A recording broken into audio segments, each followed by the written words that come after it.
It's Wednesday, June the 3rd.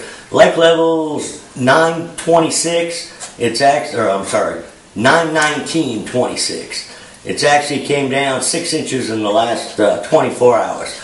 Lake came up about 3 feet since our fishing report last week. Looked like it finally crested yesterday, and it's on its way down. Now they're generating a bunch of water. They got several floodgates open. Beaver Lake's high.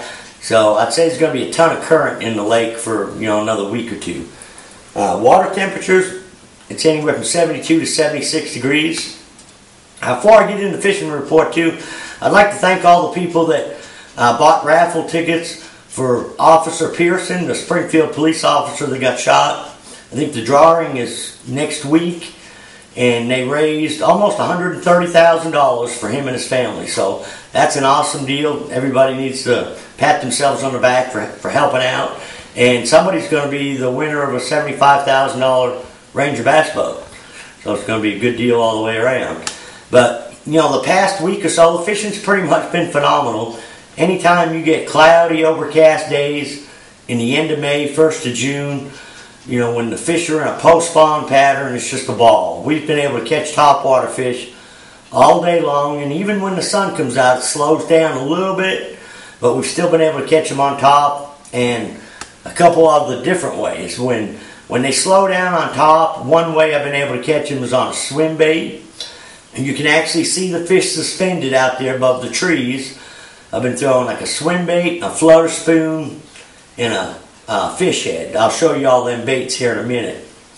But a lot of the places I'm keying on, if you'll look at where the fish spawned, whether they're just off the main lake or back in the creeks, look for the nearest deep water or creek channels. And what them fish have done, they've pulled back out and they're suspending.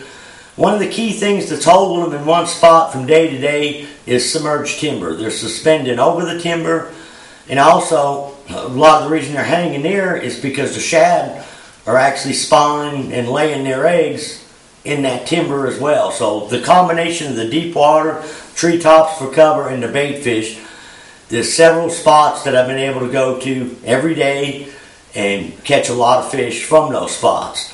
Now, the majority of them fish have all been keepers. 9 out of 10 of them all been keepers. They've been white bass mixed in with them. They've been Kentucky, smallmouth, and largemouth.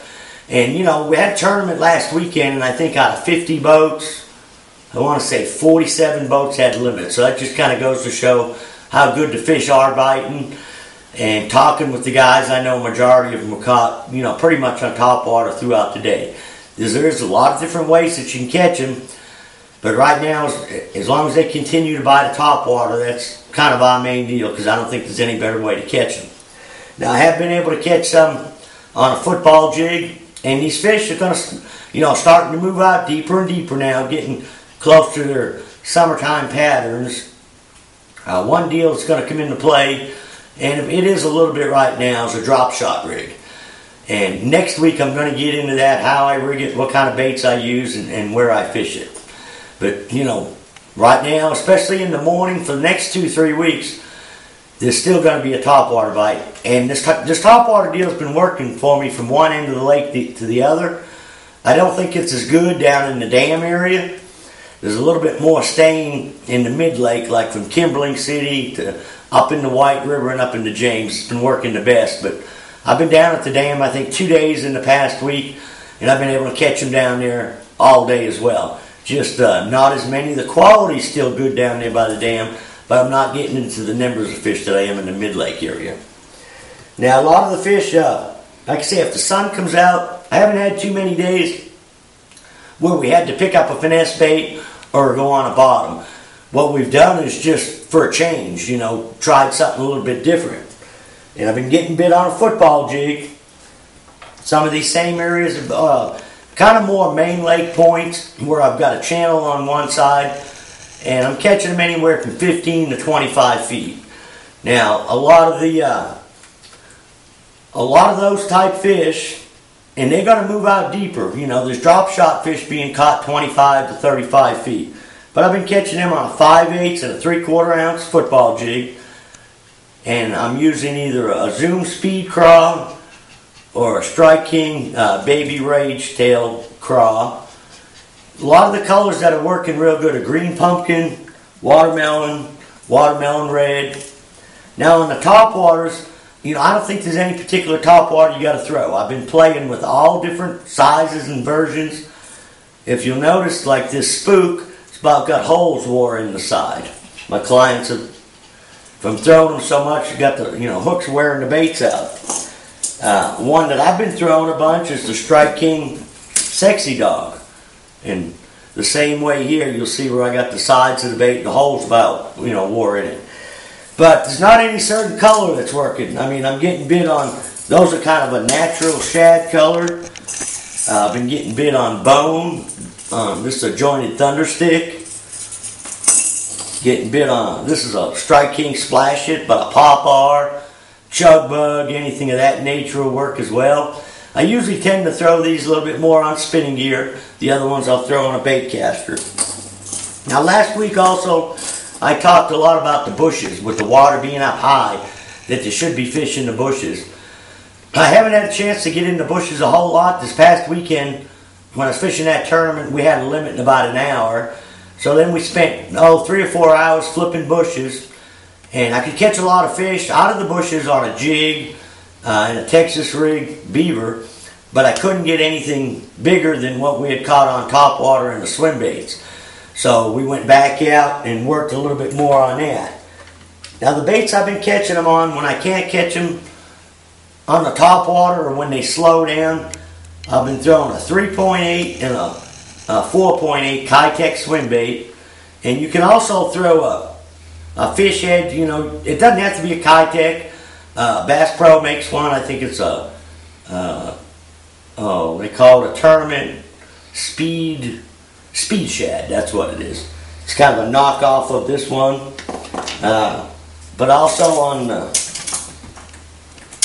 spoon, got a couple spoons I've been throwing. A Dixie Jet works real good.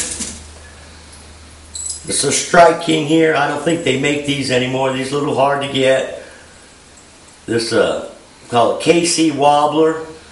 But what they are is they're 1/2 ounce or 5/8 spoons, and I can see the fish on the electronics suspended in the treetops. They'll be anywhere from 15 to 20, 25 feet deep. And we're casting the spoon out and counting it down to that depth, and then just ripping it, reel the slack back up, let it go down and rip it. Most of the strikes on it are pretty violent, so you don't have any problem detecting whether or not it's a bite. Now the fish head in the swim bait, that bite has been a lot more subtle. And you can use a lot of it. This is a 1/2 ounce fish head, and I've got a Zoom Swimming Fluke Junior on there. You could use a 5-inch grub, or there's a lot of different varieties of trailers that you can use, but it's got a little spinner on it, like a spinner bait. What I've been doing here is the same thing, getting it down to the depth where I'm seeing the fish and just slow rolling it. And a lot of times the bite on this and the swim bait won't be as violent as the spoon. It'll just be a little tap. Sometimes you'll get 2 or 3 taps, just like they bite in Alabama rig. Other times, all of a sudden, it'll just load up. So just try to keep an eye on your line, so you see if your line moving one way or the other. And like I say, it's pretty much going to feel like you bumped off a tree. But like I say, it's just been an awesome topwater bite. And I mentioned getting up into the bushes. Now, there's one topwater that I've been throwing up around the bushes. River to Seas makes it. It's called a Whopper Plopper. And what it does, the back of the bait spins like a buzz bait. Pretty awesome little bait. You can reel it in consistent, just like a buzz bait. You can work it like a devil's horse, like a prop bait, where you jerk it, let it set, jerk it, let it set, and you can even work it like a poplar. What's really good about these in the shallow water, like a buzz bait, when a fish misses the bait, you got to keep moving it to keep the bait up on top. These are pretty slick, because if a fish misses it, you can stop and work it like a topwater bait then. But they make 2 different versions of it, a bigger one, a smaller one.